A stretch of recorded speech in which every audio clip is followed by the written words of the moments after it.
guys, welcome back to another video from the channel Learn from Basics. So this is another video where I teach you some cool facts about Scratch and where we make some cool games with Scratch, which is a drag and drop coding platform on Google or any search engine. Now, in our last episode, we used one extension in order to make a game called Pop the Balloon. And in this episode, we are going to use not one but two extensions in order to make a really cool game on Scratch. And the first extension is going to be Translator, and the second one is going to be Text to Speech. Now, I will explain to you guys both. I'll explain to you guys what Text to Speech and Translator are. But for today's video, we are just going to be focusing on the Translator part of the game. And on tomorrow's video, we are going to be working on the Text to Speech part of the game. But what is a translator? What is the translator function? Well, as the name says, it's pretty simple. You can use the translator extension in order to translate a word that you input to another word in another language. Ma?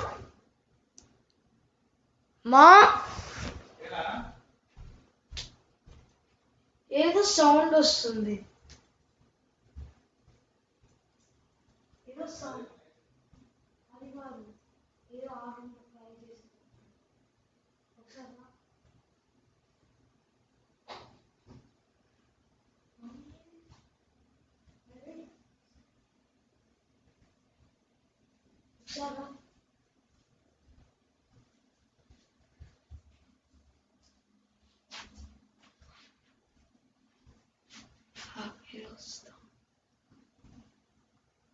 ఇందాకే వస్తా mummy అది mummy ఏంటది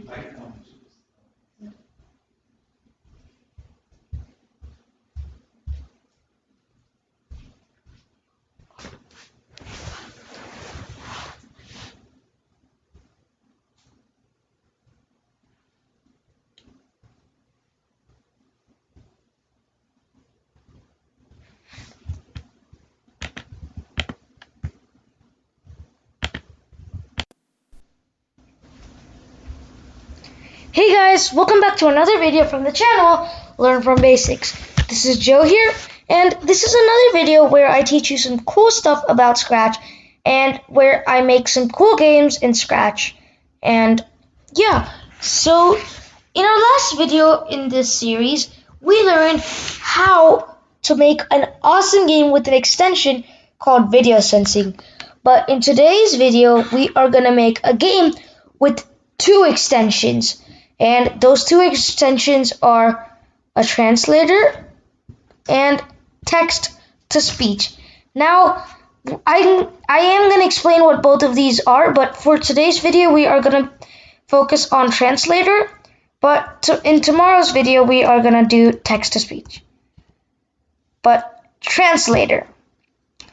Well, as the name says, a translator in Scratch is an extension that takes input from the user or a word from the user and converts it to another word in another language.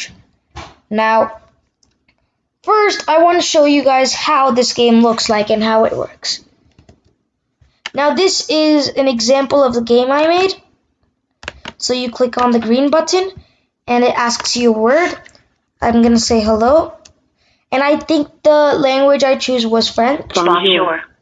As you can see, if you click on that again. Bonjour. Bonjour. Bonjour. And then if you want to change your language, then over here you can change it. But as you can see, it's French. So we are going to make this exact game again. And this is the code for the translator part, and this is Bonjour. the code for the text-to-speech part. So without any further ado, let's start making the game. So, new project.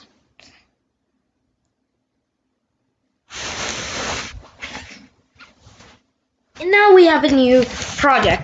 Now I'm going to name this Translator. And in another page, I'm going to type in scratch.mit.edu, and I'm going to open up our completed project. So then we can compare both of the project, so we can see if we are getting any closer. So the first thing we're going to do is the design. And as you can see, first, the background. Now, let's make that background. So, in order to design your background, you will need to click on this button over here, or the one that says backdrops over here. Or you can click on the trash can of Sprite 1, and then you should be on backdrops. And then, how do you know if you're on backdrops or not? Well, where it normally says costumes, it should say backdrops. And if you click on that, then you should be able to customize your background. Now, this is how I want my translator to look. You can follow my look, or you can make up a look of your own. But this is how I want mine to look. So first, I'm going to make an outline. As you can see over here, we have a thick outline, so I'm going to make a thick outline. And I don't want the filling to be any color, so we're going to make it no color. If you want to make the filling no color, then you simply click on it. And then I'm going to make another square with the color dark blue. Then we're going to put that over here, somewhere over there. And then we're going to make another one, but this time red. No. So as you can see, if I change this over here, the color of this this rectangle also changes. That's because we selected this rectangle. So let's change that back to blue. And if we click on somewhere random, like over here, then now we should be able to create a new one. We can click on that. And then I'm going to change this to green. And now you can make this bigger, and you can make the other one smaller, just as you like it. You can either copy this look, or you can go for another look that you made up. But let's just, so we can select this and move it a bit to the right. Yep, that looks good. Now we have our background, but now the next part of the design. We see two buttons, one that's green, one that's pink. Now, how to design both of these buttons? Well, it's simple. First, we need to get two buttons, and in order to do that, there are two ways. You can either paint it, which I do not recommend, or you can click on this sprite over here to choose a sprite button, and then you can type in button.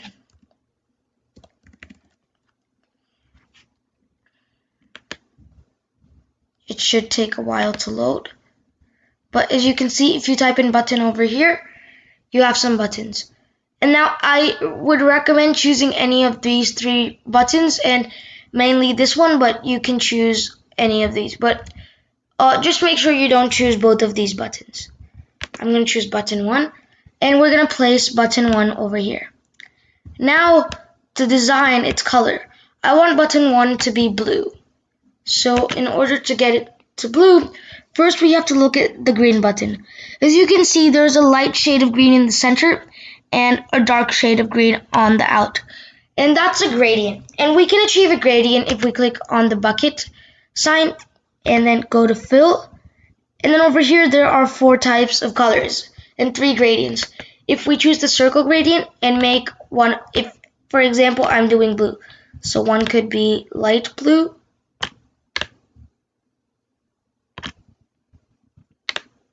now remember the color over here, 67.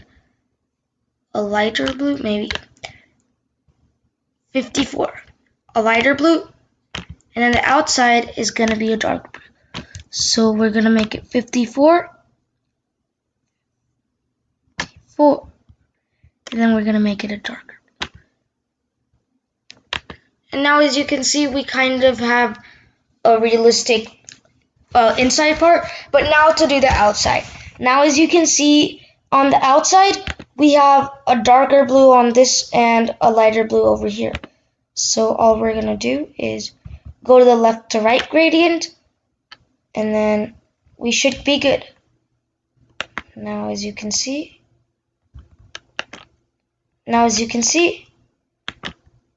we kind of have a realistic looking button. And if you want to make it a bit more realistic, then you can kind of play around with the colors, like maybe make this a bit light and make this a bit darker, and now try it out. Now that looks more realistic. So you can play around with the colors to make your buttons look more realistic. And now, since I said we're going to be only working on the translate part this time, we are not going to create the other button because that's the button that allows it to speak. So, for example, hello. Bonjour. Bonjour. So instead, we are just going to do this button for now and the other button or the speaker button next time. But first, what we need to do is we need this button to ask us what word we need to translate. And now when do we want the button to ask us what word we're gonna translate to? Well, when we click on the button.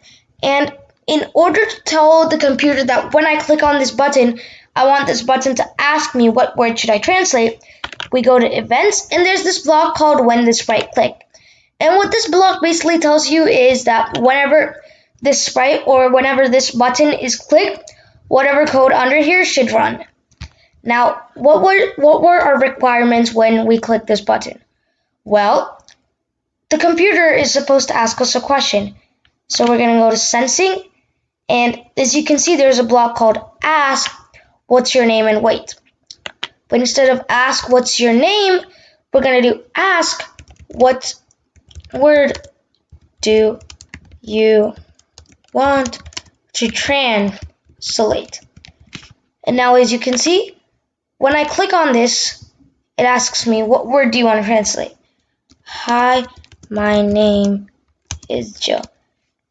Now I entered something, but where does my answer go and get stored?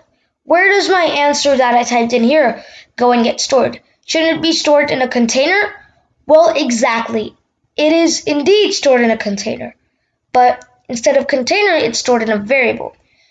Now you might be very confused, but what's a variable? Well, a variable is simply a container that allows you to hold values. And the variable that Scratch already created for us that stores whatever answer you typed in for this question is the answer variable. And in order to check what value is in the answer variable, if you click on this box over here, you should be able to see it. And as you can see, it says, hi, my name is Joe. Now if I type in something random, some like random letters. If I type in, hi, this is Learn from Basics. Hi, this is Learn from Basics. So whatever answer you type in, that answer is stored in hi in answer. So now this, yes, whatever we typed in over here is saved in answer. But how do we translate it? In order to translate it, we're going to have something over here, something invisible. We're going to need to have something invisible.